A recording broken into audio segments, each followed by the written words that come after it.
Finanças públicas no Brasil contemporâneo, empréstimos, contribuições e tributos. Olá, pessoal! Nessa nossa aula, nós vamos tentar entender o que são os empréstimos compulsórios, o que são as contribuições especiais e também a fiscalidade e a extrafiscalidade. Vamos começar o nosso trabalho, então, tentando entender o que é um empréstimo compulsório. O empréstimo compulsório é lá uma obrigação pecuniária da qual o Estado, valendo-se lá do poder de império, de criar uma obrigação unilateral, ele impõe sobre o conjunto dos agentes econômicos, seja pessoa física, seja pessoa jurídica. E, portanto, isso acontece de maneira coativa, ou seja, não é facultado ao agente econômico pagar ou não pagar o empréstimo compulsório.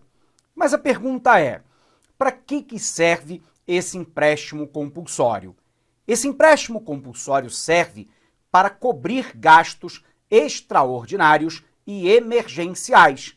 Situação, por exemplo, de guerra, de pré-guerra ou ainda de calamidade pública, e aí essa calamidade pode ser, por exemplo, de ordem sanitária, pode ser de ordem ambiental, pode ser ainda de ordem econômica, dentre outras, e serve também para cobrir lá investimentos absolutamente necessários que o governo federal entender como absolutamente essencial em dado momento. Então, grandes investimentos públicos podem ser cobertos num primeiro momento diante da condição, em que o governo requeira um empréstimo compulsório do conjunto da sociedade. Bom, o empréstimo compulsório, como o próprio nome o afirma, é um empréstimo, o que significa dizer que a União ela se compromete a devolver o valor emprestado, corrigido monetariamente, portanto, pela inflação do período averiguado, e no montante do valor emprestado, portanto, na sua totalidade, dentro de um prazo previamente definido. E com isso, esse empréstimo ele urge num determinado momento ao cofre público, mas não é receita governamental ad infinitum, já que o governo tem a obrigação de devolvê-lo em prazo aprazível, ok? Vamos colocá-lo aqui. Então nós temos um elemento chave que é o empréstimo compulsório. Então, recordando-se aqui, o empréstimo compulsório, ele advém do poder de império do Estado.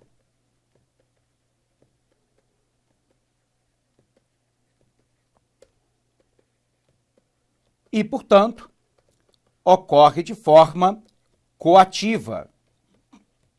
Não é facultativo. Ele serve para cobrir gastos advindos de situações como, por exemplo, guerra,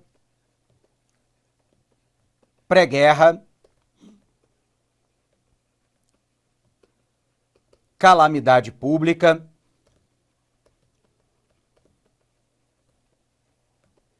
etc. E esse valor deverá ser devolvido,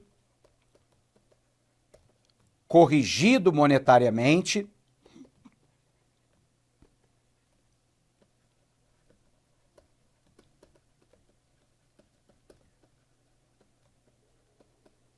e na sua integralidade.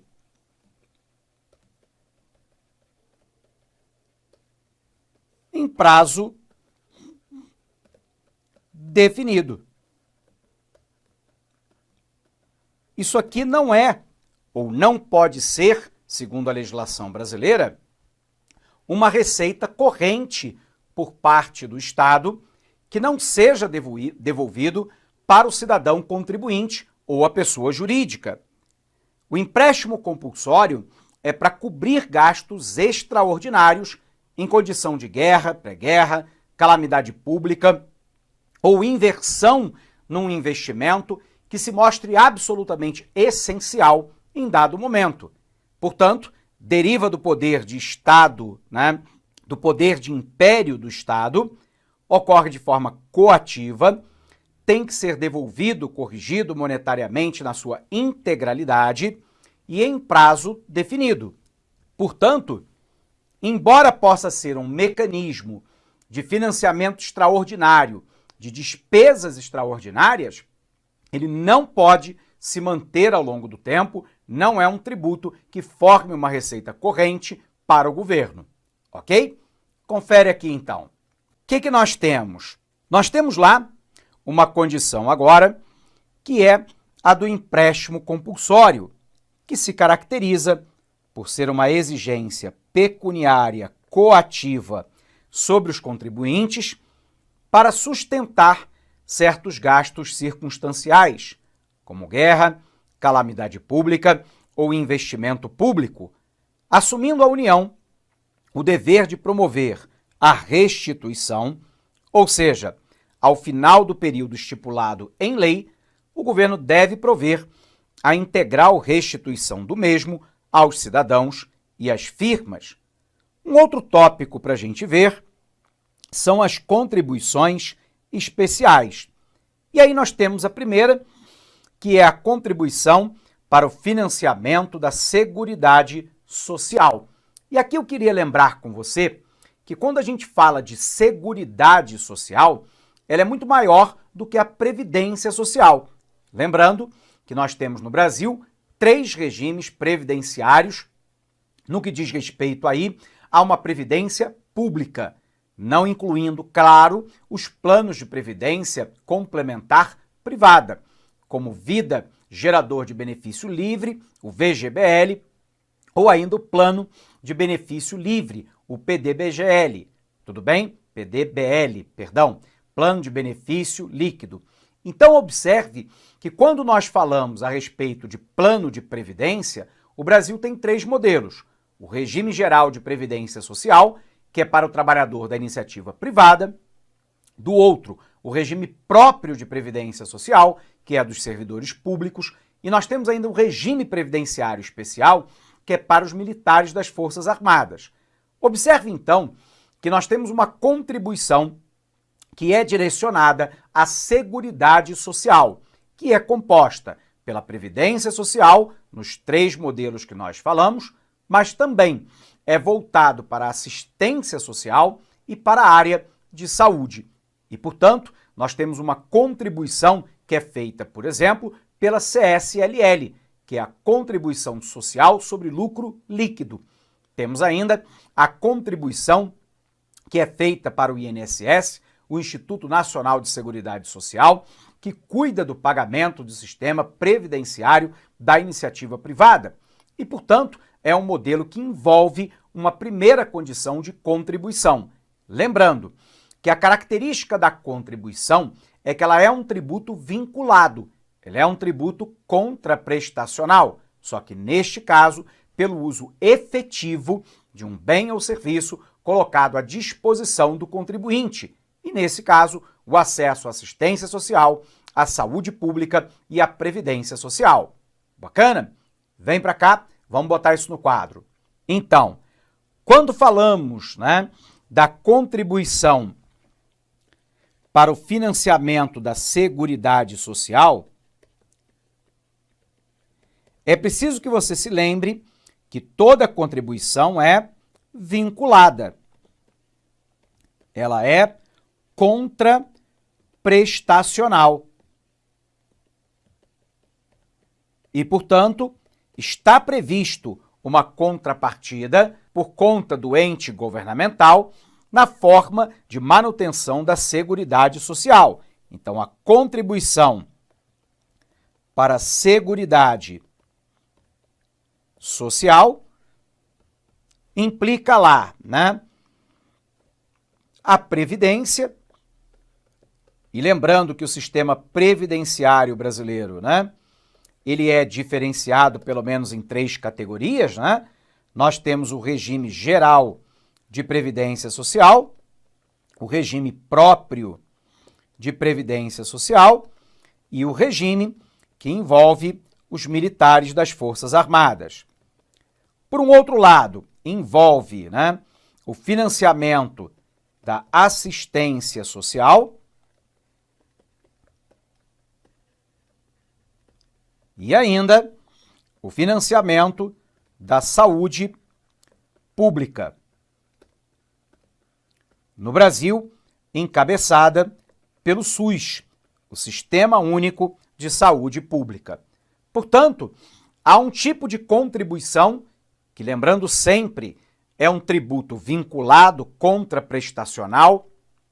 A contribuição para a Seguridade Social é aquela que vai financiar o regime previdenciário, o regime geral de previdência social, o regime próprio de previdência social e ainda o regime dos militares, a assistência social e a saúde pública promovida pelo Sistema Único de Saúde. Mas observe que eu tenho ainda a atividade de intervenção da União. Em determinados setores econômicos, existe lá uma contribuição interventiva. O exemplo clássico aqui é a CID, que é a contribuição de intervenção sobre domínio econômico. Essa CID incide, por exemplo, no setor de combustíveis. Qual é o objetivo? O governo objetiva, nesse caso, controlar o nível da atividade econômica e o preço dos combustíveis, evitando grandes oscilações, tanto para o aumento, para a majoração, quanto para a queda. Isso porque, embora a queda ela beneficie os consumidores da cadeia de combustíveis, ela prejudica, os produtores e comercializadores daquele tipo de bem. E, portanto, evitar uma oscilação muito grande é o objetivo da contribuição de intervenção de domínio econômico. Verifique aqui. Então, nesse caso, nós podemos citar lá a CID, Contribuição de Intervenção de Domínio Econômico Combustíveis, cujo objetivo é muito claro, É controlar o nível da atividade econômica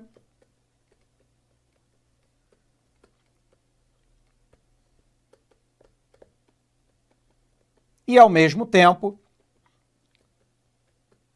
evitar grandes oscilações de preços desse tipo de bem.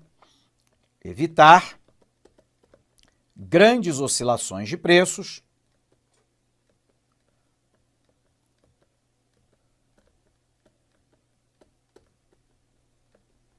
na oferta do bem. E como é que isso ocorre, professor? Quando nós temos o preço do combustível em alta, o governo reduz a alíquota da CID combustíveis, beirando próximo de zero, evitando-se assim um valor muito elevado para o consumidor final.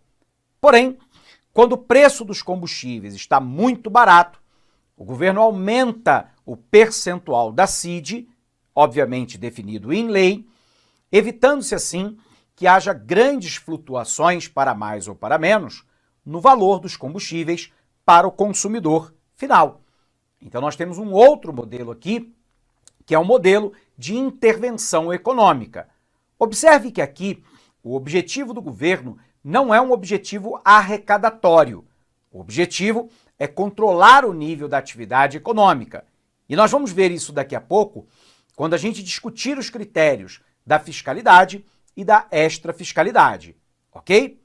Continuando, eu tenho então um outro tipo, que é a sustentação de algumas entidades de classe, que são as contribuições corporativas. Então nós temos no Brasil, por exemplo, o famoso Sistema S. Esse Sistema S envolve o SENAC, que é lá do comércio, o SENAR, da agricultura, o SENAT, da área de transporte, o Sistema SESI, que é da indústria, e por aí vai. Então eu tenho uma série de corporações que serão mantidas com parte de tributação, que é uma contribuição para uma entidade de classe. Isso também ocorre pelos bacharéis em direito que exercem a advocacia, com o pagamento para financiamento da Ordem dos Advogados do Brasil.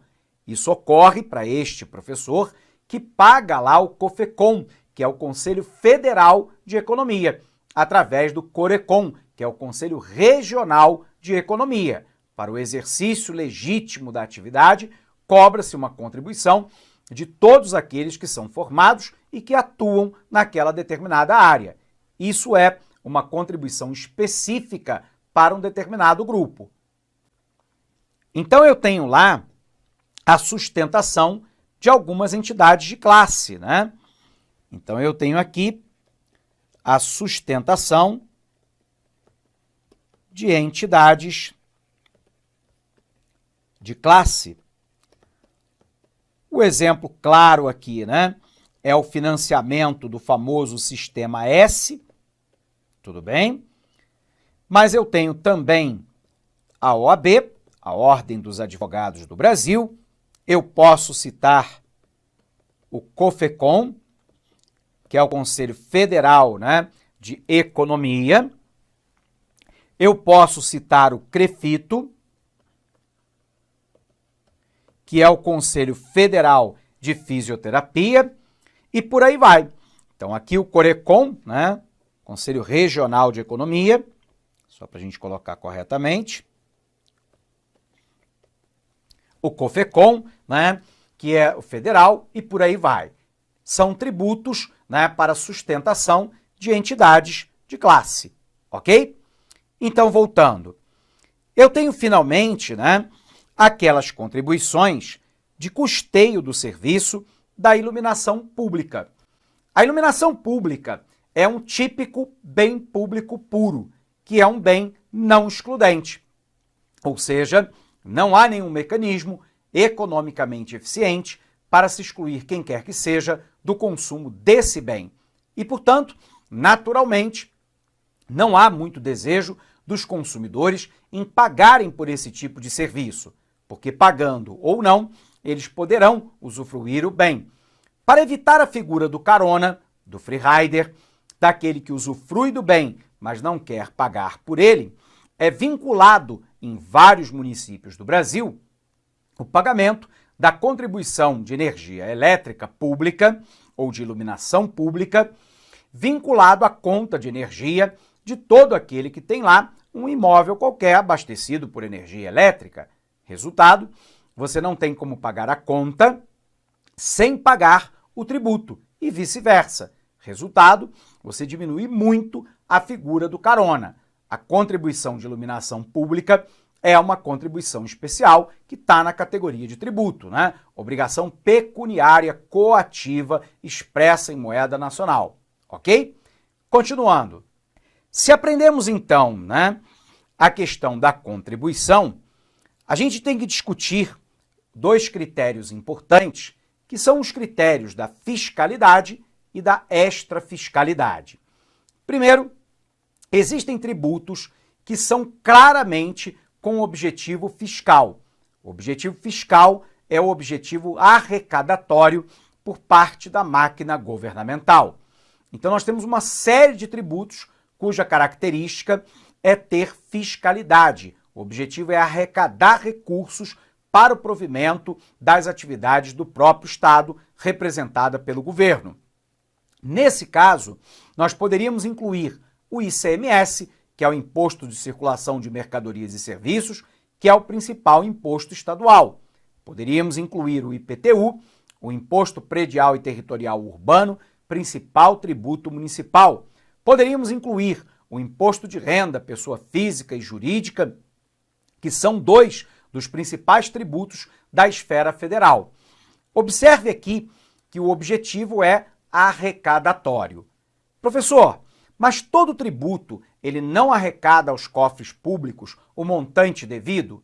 Sim, óbvio, toda imposição de tributo arrecada recursos para a esfera de governo. Porém, existem alguns tributos que não têm como objetivo simplesmente a arrecadação. O objetivo é controlar o nível da atividade econômica. E esses tributos, nós vamos dizer que são extrafiscais, que eles sofrem de extrafiscalidade. Embora arrecadem recursos, né, eles não têm essa finalidade.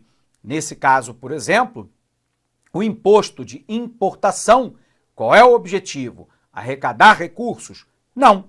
É tentar lá, através de uma política, né, tributária, que é uma política protecionista, proteger determinados setores da economia nacional contra a concorrência estrangeira. Eu tenho o IOF, o Imposto sobre Operação Financeira, que também não tem objetivo arrecadatório. O objetivo é controlar o volume de empréstimos e financiamentos concedidos no país, já que o IOF ele ocorre em cima dessas operações de empréstimo e financiamento. Então, as operações financeiras de uma forma geral. Então, observe que o objetivo aqui é controlar o nível da atividade econômica e não necessariamente o arrecadatório, ok? Então, fiscalidade, objetivo arrecadatório. Extrafiscalidade, não arrecadatório, controlador do nível da atividade econômica. Então, olha para cá. Podemos, então, pensar, né, naquela condição em que determinado tributo ele tenha o objetivo da fiscalidade, que é o objetivo arrecadatório,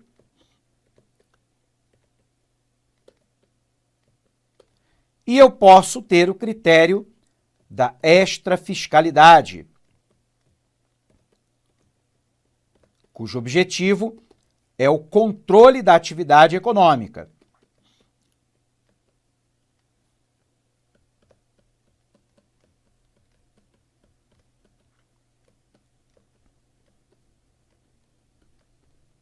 Então, embora ambos, eu ressalto isso é muito importante, ambos impliquem, né, na arrecadação de tributo, né, ao ente, né, correspondente, seja a União, o Estado ou os municípios, a fiscalidade é meramente arrecadatória, enquanto que a extrafiscalidade, o objetivo não é arrecadatório, é o controle do nível da atividade econômica, ok? Dito isso, então, vamos revisar aqui. Uma vez que tenhamos visto estes conceitos, precisamos nos concentrar na diferença entre fiscalidade e extrafiscalidade. Fiscalidade é o termo que designa a característica de um determinado tributo quando sua finalidade é principalmente arrecadatória. Imposto de renda, imposto predial e territorial urbano, imposto sobre circulação de mercadorias e serviços, imposto sobre propriedade e veículo automotor, contribuição especial, etc.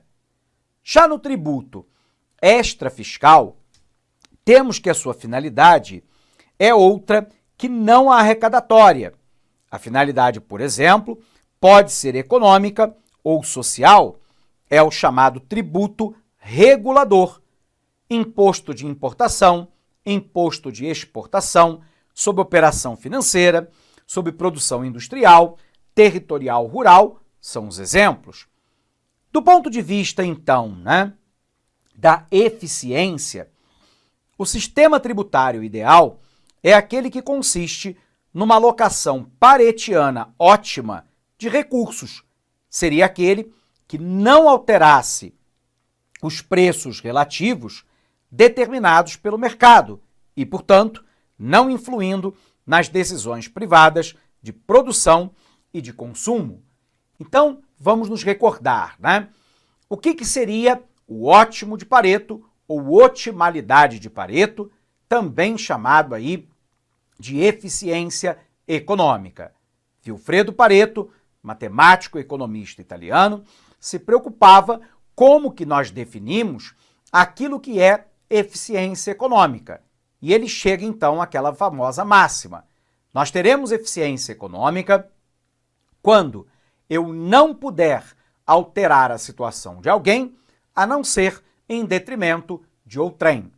Então, um sistema tributário com eficiência paretiana seria aquele que seria capaz de não alterar a decisão dos agentes econômicos individuais, eu, você, a firma, sobre como nós alocamos livremente os nossos recursos. O problema é que a solução paretiana ela não pode ser alcançada dentro do sistema tributário. E a pergunta é por quê? Porque o próprio sistema tributário é aquele que retira recursos dos agentes econômicos. Ao tributar, o governo está tirando recursos da sociedade para financiar os seus gastos. Então, quando ele assim o faz, ele já está, de alguma forma, limitando, cerceando a forma como eu e você e como as firmas usam livremente os seus recursos. No entanto, é preciso observar, e aí isso é um fato que eu ressalto muito com os meus alunos, que a finalidade do ente governamental não é simplesmente com a eficiência econômica, é também com a equidade. Então, numa condição de idealidade, não haveria tributo algum. Então, eu não poderia, dessa forma, cercear qualquer tipo de forma de alocação dos recursos por parte dos cidadãos contribuintes ou da firma. O problema é que, nessa condição, não haveria governo. Entendido governo aqui com as três esferas, Poder Executivo, Legislativo, Judiciário. No Brasil, a União, os estados, o município, o Distrito Federal e, obviamente, envolvido aí toda a gama de bens e serviços colocados à disposição do cidadão contribuinte por parte do Estado, porque sem recursos o Estado simplesmente não tem como atuar. Então a alocação paretiana plena, ela nunca será alcançada, mas a ideia é que nós tenhamos um sistema tributário que seja não somente eficiente, mas equânime, que promova a distribuição de renda. E é por isso que sistemas mais avançados do que o sistema brasileiro se baseiam lá na ideia da equidade horizontal e vertical, se baseiam no critério da progressividade tributária, se baseiam na ampliação da base tributária, considerando a capacidade contributiva dos agentes, e com isso contribuindo não somente para a eficiência, mas também para a equidade tributária. Bacana? Vamos conferir aqui. Então, repetindo, do ponto de vista da eficiência, o sistema tributário ideal é aquele que é consistente com a alocação paretiana ótima de recursos. Seria aquele que não alterasse os preços relativos determinados pelo mercado, não influindo nas decisões privadas de produção e de consumo. Mas o que é uma alocação paretiana? Um arranjo Pareto ótimo ou Pareto eficiente é aquele em que qualquer mudança na produção ou na distribuição que coloque uma ou mais pessoas em melhor situação deixa as outras num nível pior. Entretanto, as condições de Pareto ótimo não podem ser aplicadas a medidas redistributivas de renda, que, por definição, melhoram a situação de um indivíduo, sobretudo deveria melhorar a situação da população mais pobre e carente, às expensas de outro, que é a população mais rica e mais abastada. E aí temos um problema clássico. O sistema tributário deve priorizar a eficiência econômica ou a equidade? Isto porque, regra geral, um novo tributo gera um custo de eficiência e acarreta efeitos sobre a distribuição de renda. A busca da completa neutralidade do tributo leva a conflitos com a necessidade de se conferir maior equidade ao sistema tributário. Observe lá, o que precisamos observar então é que nenhum sistema tributário é perfeito. A própria imposição da tributação distorce a forma como os agentes econômicos alocam recursos, retirando-lhes renda, alterando suas decisões. Contudo, podemos falar de sistemas mais ou menos justos, mais ou menos equilibrados, mais ou menos eficientes. Para nos ajudar nessa tarefa, algumas perguntas são fundamentais. Os tributos que compõem não provocam distorção sobre as decisões do agente econômico? Qual é o grau de equidade do sistema e ele é satisfatório? Qual deve ser o equilíbrio entre a tributação de bens e a tributação da renda? E o custo de sua administração é considerado um custo aceitável? É considerado um custo adequado? Dessas perguntas, nós podemos ter alguns indicativos de solução para o sistema tributário. Bom, pessoal, com isso, então, encerramos esta aula por aqui. Um abraço imenso para você e bons estudos.